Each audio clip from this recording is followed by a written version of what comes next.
నమస్కారం ప్రేక్షకులందరికీ శ్రీరామనవమి శుభాకాంక్షలు. త్రేతాయుగంలోని వసంత ఋతువు చైత్ర శుద్ధ నవమి గురువారం నాడు పునర్వాసు నక్షత్రం కర్కట లగ్నంలో శ్రీరాముడు జన్మించాడని అనేక పురాణాలు పేర్కొంటున్నాయి. రాముడు అభిజిత్ ముహూర్తంలో అంటే మధ్యాహ్నం 12 గంటల సమయంలో జన్మించాడు. 14 ఏళ్ల అరణ్యవాసం తర్వాత అయోధ్య చేరుకున్న రాముడికి పట్టాభిషేకం కూడా చైత్ర శుద్ధ నవమి నాడే జరిగిందని ప్రజల విశ్వాసం. శ్రీ సీతారాముల కళ్యాణం కూడా ఈ రోజునే జరిగింది.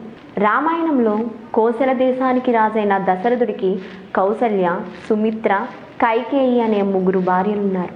వారికి సంతాన భాగ్యం లేకపోవడంతో వశిష్ఠ మహర్షి సలహాతో పుత్ర కామేష్టి యాగాన్ని నిర్వహించిన దశరథుడికి అగ్నిదేవుడు ప్రసన్నమై పాయస పాత్రను అందజేస్తాడు. దశరథుడు తన 3 భార్యలకు ఈ పాయసాన్ని ఇచ్చిన కొద్ది రోజులకే వారు గర్భం దాల్చుతారు. చైత్రమాసం 9వ రోజైన నవమి నాడు మధ్యాహ్నం కౌసల్యకు రాముడు జన్మిస్తాడు. ఆ తరువాత భరతుడు కైకేయికి, లక్ష్మణ శత్రుఘ్నులు సుమిత్రకు జన్మించారు. ధర్మ సంస్థాపనార్థం అవతరించిన శ్రీ మహావిష్ణువు 7వ అవతారమే శ్రీరాముని అవతారం. లంకాధిపతి రావణుని సంహారం కోసం రాముడు అవతరించాడు. ఇటీవలే జరిపిన శాస్త్ర పరిశోధనల ప్రకారం శ్రీరాముడు క్రీస్తు పూర్వం 5114 జనవరి 10న జన్మించి ఉంటారని భావిస్తున్నారు. రామరాజ్యంలో ప్రజలంతా సిరి సంపదలతో సుఖ సంతోషాలతో ఉన్నారనేది హిందువుల నమ్మకం. సాధారణంగా ఈ పండుగ మార్చ్ లేదా ఏప్రిల్ నెలలో వస్తుంది. శ్రీరాముడు జన్మించింది మధ్యాహ్నం కాబట్టి ఆ సమయంలోనే ప్రత్యేక ప్రార్థనలు నిర్వహిస్తారు.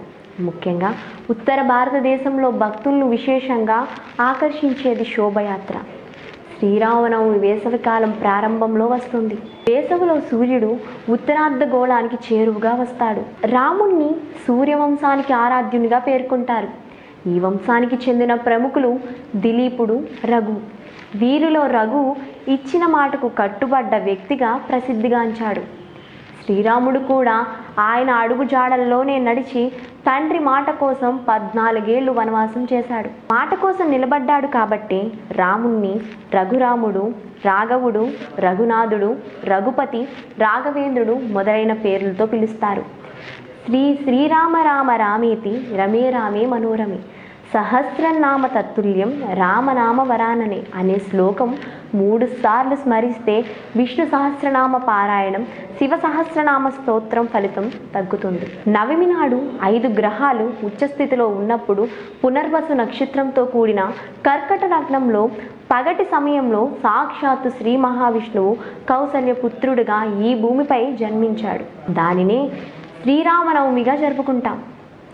ఎవరైతే కాశీలో జీవిస్తూ ఆ పుణ్యక్షేత్రంలో మరణిస్తారో వారు మరణించే కాలంలో సాక్షాత్తు పరమేశ్వరుడే ఈ తారక మంత్రాన్ని వారి చెవిలో కూడా చెప్పి సద్గతి కలిగిస్తాడనేది ఇతిహాసాల్లో ఘోషిస్తున్నాయి. రామదాసుగా పేరుగాంచిన కంచన్ల గోపన్న శ్రీరామనామ గాన మధుపానాన్ని భక్తితో సేవించాడు. శ్రీరామ నీ నామం ఎంతో రుచిరా, ఎంతో రుచిరా, మరి ఎంతో రుచిరా అని కీర్తించాడు. రామనామాన్ని ఉచ్చరించేటప్పుడు ఇసకోర, రచకోర అనగానే మన నోరు తెరుచుకొని లోపల పాపాలన్నీ బయటకు వచ్చి ఆ నామం యొక్క అగ్నిజ్వాలల్లో పడి దహించుకుపోతాయట. అలాగే ఇషుకోవా, రచకోవా అనే అక్షరాన్ని ఉచ్చరిస్తే మన పెదవులు మూసుకుంటాయి కాబట్టి బయట మనకు కనిపించే ఆ పాపాలు లోనికి ప్రవేశించలేవట. అందువల్ల మానవులకు రసకోవా మిక్కిలి జ్ఞానాన్ని, జన్మరాహిత్యాన్ని కలిగిస్తుందట. ప్రేక్షకులందరికీ మరొక్కసారి శ్రీరామనవమి శుభాకాంక్షలు.